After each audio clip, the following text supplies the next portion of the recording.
Hey everybody, it's Marshmunk here. This is my Fuller House episodes 8 through 9 reviews and highlights. There's so much stuff going on, as I explained in my St. Patrick's Day video. I am full throttle right now. I'm just trying to get everything done so I can do Fuller House, Daredevil, Driver's Head on Saturday. So everything's going crazy. We're going to talk about episode 8 and then we're going to talk about episode 9 as fast as we can. So let's get started. So episode 8 was the Firetruck episode where we basically saw a lot of Danny. Danny is back in this episode, but then we also saw a little bit of, everybody else too. But I actually really liked what they did with Max this episode about lies. I thought that was really nice too. But the tone shifts a lot. The tone through the show has been, to me, fairly well, but out of everything else I've been reading on the internet and watching on YouTube and all these crazy things, a lot of people say that the tone shifts, and I was like, yeah, the tone definitely does shift throughout the show. So this episode is basically a Max episode, right? When you see the kids get their episodes, like Jackson kind of got an episode this season, Ramona's got some episodes this season, but Max, this is kind of like one of Max's episodes. He had Mad Max and now this episode this season. So I feel like it's kind of like shifted, like the tone shifts to like a more childlike show, but it's okay, because I feel like they're doing a good job of balancing it out. I'm wondering if it's the writing that they're trying to do both the kids and the adult storylines that messes it up, because this is not, the tone's not constant, it shifts. And I think that's because they want to do adult things, but they also want to do kids things, and you gotta kind of pick. With Full House, they slipped in a few jokes in there. I remember when they did a few. It's not like Fuller House jokes, but it's there. You can tell. You know what it is.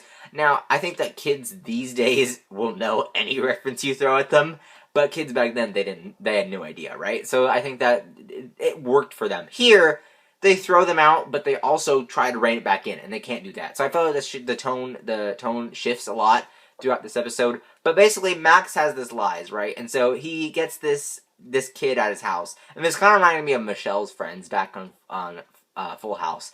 But basically, he gets these friends here, and he's like, well, my dad does all this and all this craziness, and then he's like, but my dad, was a fireman, and he had a fire truck. And of course, we say was because, his dad's not here anymore, not present in this world, unfortunately. But, it was kind of like this big moment between Jackson and Max, where Jackson got to ride on the fire truck, whereas Max did not. So it kind of shifts to this thing where he lies about this fire truck coming. Danny tries to get a fire truck. Love the joke about Danny not putting the singing fireman on. That was hilarious. And then it kind of backfired of him years later. How? Like, that was hilarious. That was one of my favorite jokes, because that's years time difference. Oh, wow. I can't believe he still had a grudge about that. But then, later on, Danny ends up tricking him, with the whole, we'll cut this. Don't worry about it. And then, Max ends up getting the fire truck. So, salute. It was really cool to see that they did that. I liked it. It was fun. We did get a little bit more of DJ stuff, but I'm not going to try to focus on DJ because I thought it was a really nice Max episode, and doing all the adult things, no. Alright, we're not going to focus on that. But that's where we come into episode 9. And episode 9 was a very adult thing, but it was not my favorite. By far, it was not my favorite episode. We got a Jessie cameo. Becky totally guest stars. One of the jokes I did love in episode 9 was when they did the baby Tommy, the Tommy's fashion show. Oh, that was awesome. How did they get the outfits on so fast? And how did they get them off so fast, right? It's kind of weird, but they ended up doing that. It was really nice to see it. It was hilarious. I thought that Tommy's a really, that was adorable. Like, let's be honest here. That's adorable. It was really nice to see that, and I really liked it, and that was cool. But anyway, in the rest of the episode, it's about these flowers. There was, thousands of roses delivered, and it was really nice to see that. And so, through this whole storyline, Stephanie tries to find out who did it, for her, if it was, one of the 3 that she's dating, or if it was Harry, because Harry returns. Oh, that was really nice to see him. And they actually have a flashback of Harry and Stephanie's kid wedding. It was so cool. But we have a little bit of that thrown in there as well. Then we get Kimmy with Fernando lying about it. And Fernando's basically in every episode by now. Guys, it's the back half of the season, let's be real.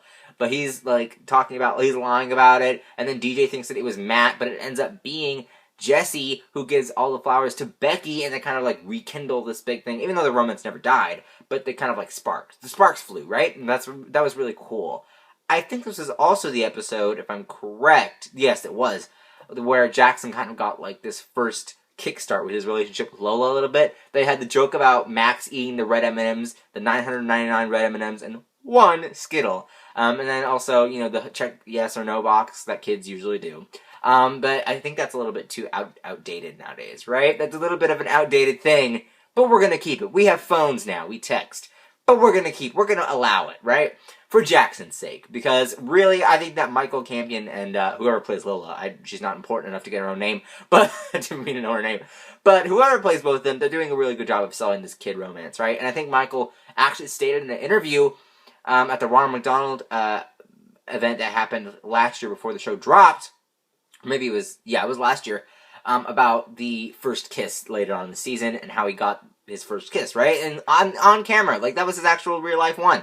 So I think that they're doing a really good job of just seeding that. I actually like them seeding that relationship more than I did with the Matt Steve love triangle, right? That's the point. But anyway, overall, they were really good episodes. Like I said, the War of the Roses was not my favorite episode, but it was a pretty good one because some of the jokes in there were really funny, really great. But what did you guys think of them? Comment down below. Next video that I'm going to be doing is I'm going to be doing Fuller House 10 through 12. So I'm going to be doing 10, 11, and 12 in one video. Then I'm going to be doing my top 5 moments for episode 13. And then Daredevil drops. I'll be doing my top 5 moments one for that Friday because it's coming out midnight, so I'll be able to do all those videos that day. Star Wars Rebels, I have no idea when it's coming. It'll probably come Sunday because I'm so busy. Actually, no, Sunday I have Driver's Ed, so it'll probably come Monday. And then Monday, Gotham Supergirl. You guys know all that junk. But anyway, like for this video. Don't forget to subscribe, and I'll see you guys later. Bye-bye.